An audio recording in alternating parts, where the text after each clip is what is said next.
Hi everyone, welcome to Happy Teeth Learning Tutorials. Let's quickly have a look at the cloud computing, which is the most buzzword in the industry these days. Okay, so welcome to Happy Teeth Learning Tutorials. Let's quickly have a look at the agenda before we start. What is cloud? What is cloud computing? What are different cloud services? Why do we need cloud computing? What are the benefits of cloud computing? What are different types of computing services being provided? What are the cloud computing infrastructures being provided? So let's take a look at all these things in detail. Now, what is a cloud? So cloud refers to the servers that are accessed over the internet and the software and the databases that run on those servers. Cloud servers are located in data centers all over the world. By using cloud computing, users and companies do not have to manage physical servers themselves or run software applications on their own machines. The idea to enable users to share a virtual computing experience as a whole came about in 1963, which gave way to MIT's development of first virtual machine known as the computer.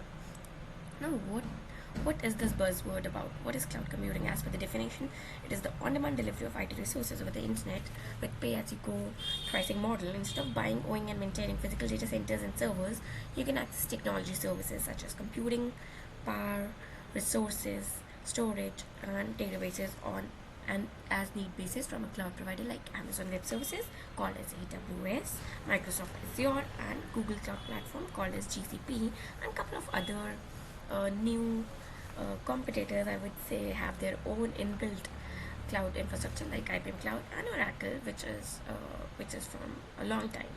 Now, where is this cloud computing used? So many organizations are of every type and every size and industries are using the cloud for a wide variety of use cases such as data backup, disaster recovery, email, virtual desktop, software development, testing, big data analytics, customer-facing web applications. For example, healthcare companies are using the cloud to develop more personalized treatments for patients, using the AI and the sensor technologies to detect the underlying disease.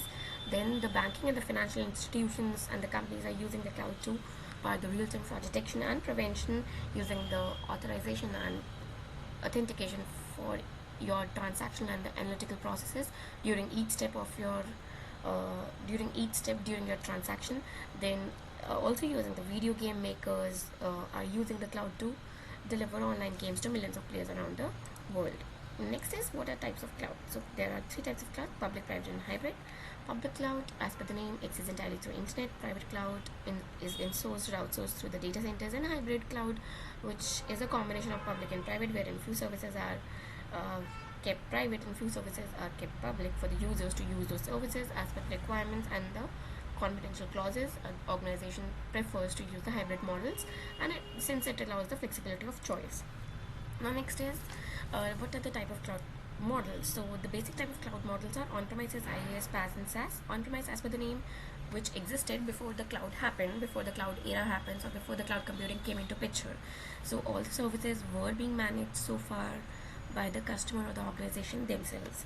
Now, with the advent of technology and the cloud computing era, it provides us three kinds of model: infrastructure as a service, platform as a service, and software as a service.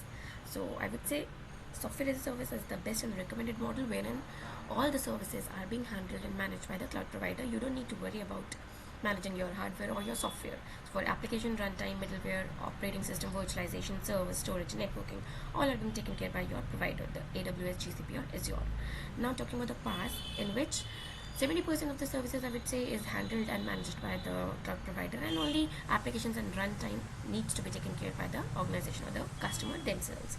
Now, talking about the infrastructure as a service, 50% of the applications are being managed and handled by the cloud provider, and other remaining 50% are being managed by the customers themselves. For example, cloud provider is responsible for virtualization, server storage, and networking, whereas the customer is responsible for their application and performance. Now, next is, as per the definition what we discussed, these are the definition for IaaS, PaaS, and software as a service, SaaS.